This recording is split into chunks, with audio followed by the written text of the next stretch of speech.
Miles from anywhere, said Mr. Brown gloomily, and not a station in sight. I wonder what's up now. I'm hungry. Me too, starving. The Browns' trip to the seaside hadn't got off to a very good start. Having risen early, they found themselves in a train which seemed more intent on stopping than actually going anywhere. Paddington, in particular, was feeling most upset. In fact, all in all, what with the delays and the restaurant car being full up with impatient travellers, he was glad he kept a marmalade sandwich under his hat in case of an emergency. It was definitely one of the worst emergencies he could remember.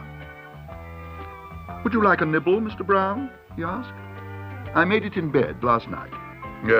No, thank you, Paddington. I'll wait till we get there." "Perhaps I'll go and watch the people in the restaurant car," said Paddington. "It'll help to pass the time." "Be careful, and don't get in the way. You don't want soup all down your duffel coat."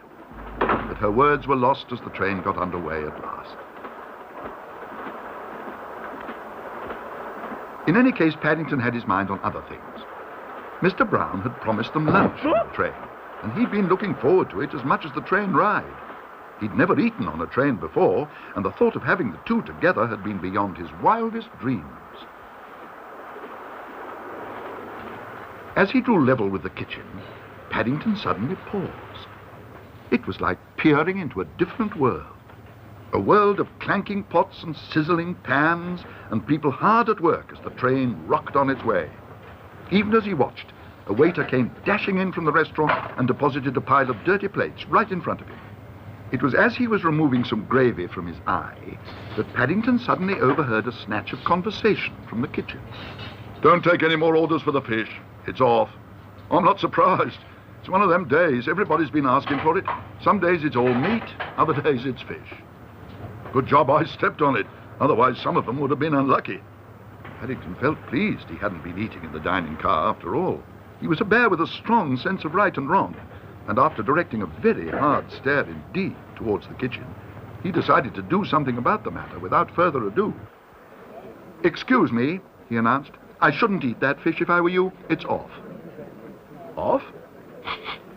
Doesn't smell too bad to me. At least, what do you think, Muriel?" "I heard the chef tell one of the waiters.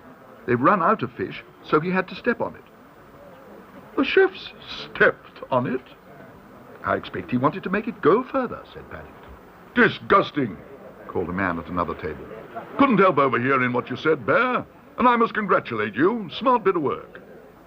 "That's all right," said Paddington doubtfully. "It's more than all right. We might have been poisoned. Chef actually jumped up and down on it, so I hear," added a third man. "Ground it in with his heels." "I'm going," said his companion, "and I shan't leave a tip. I shall give it to that bear. I think he deserves it. It's a pity there aren't more about like him." The rest of what the lady had been going to say was lost in a roar of general agreement, and a tinkle of coins as everyone rose to their feet. Paddington gazed in astonishment. He'd never seen a restaurant empty so quickly. He hesitated for a moment as he peered at all the money on the table, then decided to be on the safe side and leave it for the waiter. One way and another, there wasn't a moment to be lost. Paddington wasn't quite sure what had happened. But as he went past the kitchen, he noticed a very interesting smell of roast beef. And he was anxious to tell the Browns the good news.